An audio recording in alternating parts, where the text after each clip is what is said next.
It is time now for the Peter Chill Sunday Morning News on this Sunday morning, June 28th, 2015.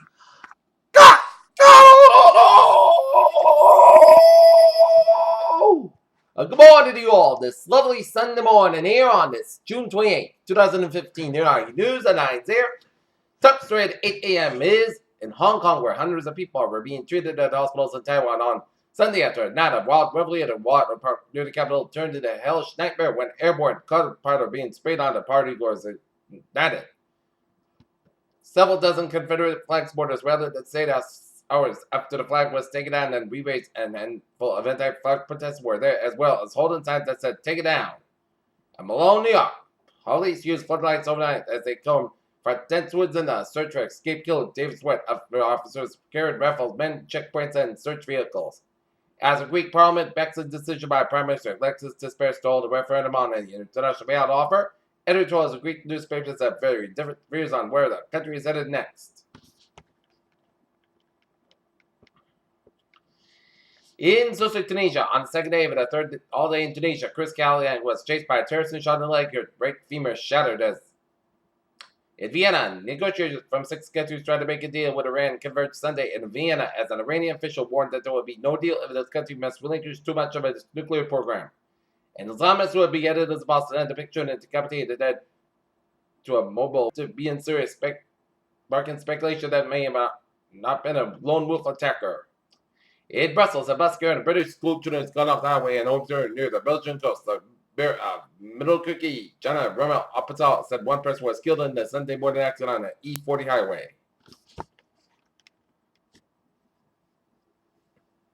Not long ago, same-sex marriage was the cause of events by a handful of activists. Now it's law of the land. 2 people were detained after a shooting near the San Francisco Pride celebrations injured a spectator. The shooting happened about 6 p.m. Woman on the first diamond finds gem in the first 20 minutes. Bobby Oscarson holds a 8.52 carat diamond she found at Arkansas's Greater Diamond State Park in Murfreesboro.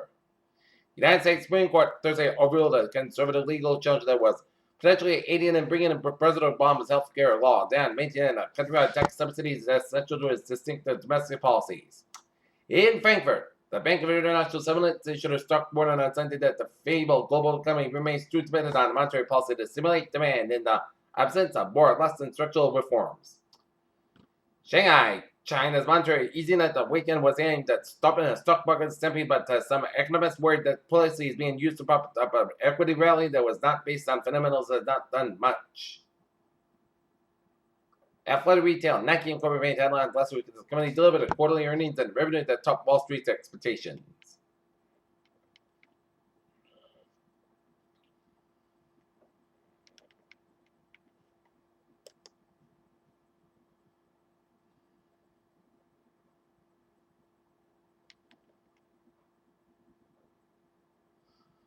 The drug tofactinib was also showed last year to treat hair loss caused by alopecia and existing medication for rheumatoid arthritis has brought back pigment to the skin of a Vilto patient, dermatologists have said. Only last week we learned that red stinging eyes is caused by sweating urine, not chlorine, and that causes of illness outbreaks and pulses increasing.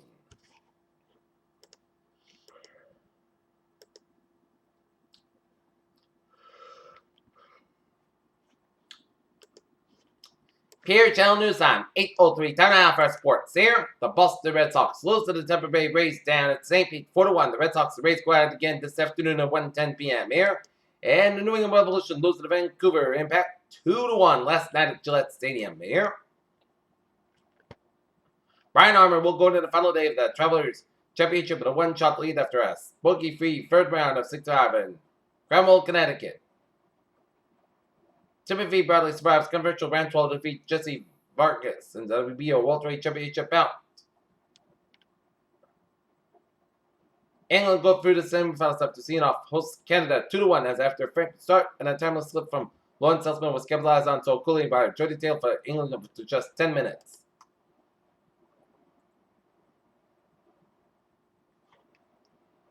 Peter Channel News time is now 8:04 here on this Sunday morning, and it is time now for a Trevor report here. And it's looking good in the state of Rhode Island here, and it is looking good around the region here and seeing a few accidents here around the region here.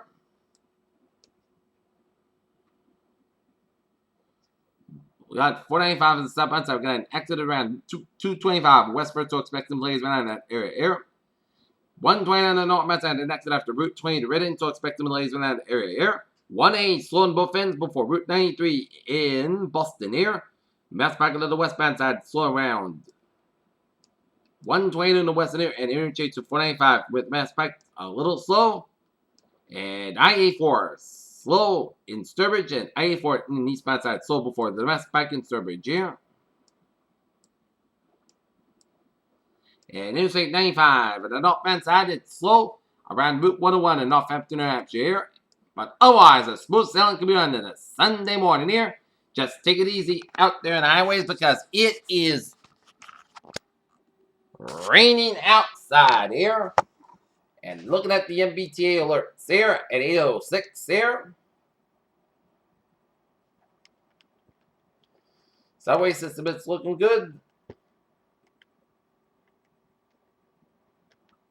Greenbush line, train 2077 a.m. from Greenbush delayed today, 10 to 15 minutes due to track work ahead. Kingston Plymouth line, train 2032 7 a.m. from Kingston delayed today, 10 to 25 minutes due to train work ahead. Middleborough Lakeville line, train 2002 6:50 a.m. from Middleborough Lakeville delayed today, 10 to 30 minutes due to track work ahead. Perry Channel News, and the ferries are looking good. Perry Channel News time, 8:06 a.m. Time and a half hour. Weather report here, and looking at the radar, and it shows a line of moderate to heavy bands of rain around much of eastern Massachusetts, around eastern Rhode Island, around the Cape Downs here, and stretching at the central and the western portion of Massachusetts, up in the northeast and the north central Connecticut, and some spotty rain showers around the Hartford here, and a line of rain showers around Vermont, New Hampshire, and up in the Maine here, and upstate New York here. We are under a wind advisory here. Wind advisory remains in effect until noon Eastern Daylight Time today. Location, western eastern Massachusetts and Rhode Island. Winds east 15 to 25 miles an hour, wind gusts up to 45 miles an hour here. Timing continued with this morning lessening around noon. Impacts east winds may be strong enough to knock down some large tree limbs and a few trees. Given heavy rain and fully of large trees, the risk of some down tree limbs and isolated power outages would be possible with wind gusts reaching just 35 miles an hour here. Hazardous outlook day 1 today. And tonight, flood watch and wind advisory day 2 for 7 on Monday. For Saturday, a few strong thunderstorms are possible Wednesday. Flood watch remains in effect until 2 p.m. Eastern Daylight Time this afternoon. The flood watch continues for portions of Massachusetts and Rhode Island, including Falls in Massachusetts, Bristol, Central, and Southeast Middlesex, Essex, and Norfolk, and Plymouth, and Suffolk, and Rhode Island, and Bristol, Kent, Newport, and Providence, and Washington counties. Here until 2 p.m. Eastern Daylight Time this afternoon. Heaviest rainfall will continue this morning and will begin to taper to scattered showers by mid to late afternoon. Widespread 1 to 3 inches of rain are expected across the region, however. The localized 3 to 4 inches of rainfall amounts are possible. This may lead to some areas of urban and port drainage, street flooding, and especially typically prone locations.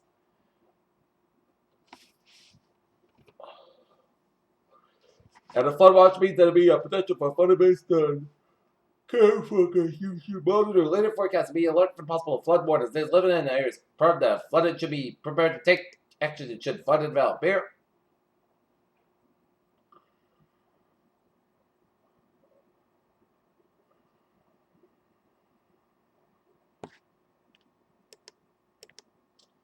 Alright.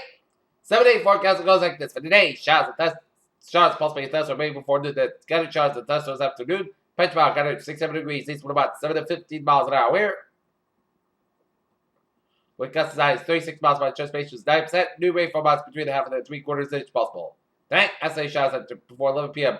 Benchmark otherwise, most skies got a low at 55 degrees and north for about 6 miles an hour. Becoming confident midnight, chest precipitation 20%. Monday, podcast skies but safe high low at 58 degrees. Calm wind becoming westward 5 to 8 miles per hour. Southwest with about 5 bucks coming comedy near. Tuesday, most skies got about 80 degrees and calm wind becoming southward 5 to 8 miles per hour more here. Tuesday, chance of showers and thunderstorms may after 1 a.m. Most skies got low at 63 degrees and chest base to 30%. Wednesday, showers that can possibly be a thunderstorm for 10 a.m. Then chance of showers and thunderstorms after 10 p.m. Most skies got have at 89 degrees and chest base is 6%. Wednesday, podcast got low at 61 degrees. Thursday, most skies got about 70 low at 57 degrees. Friday, most skies got about 67 degrees. And Friday night, chance of showers, most skies got about 61 degrees. Chest base to 30%. And for the best today, part size skies are about 67 degrees here. Right now, Mountain temperature at 8:10, 63 degrees with it. Humidity 93%, and the sky is rainy. That's me for the Peter Chittle Sunday Morning News on the Sunday morning, June 28, 2015 PC. Have a good morning with good positive attitude here. See you for the afternoon report here.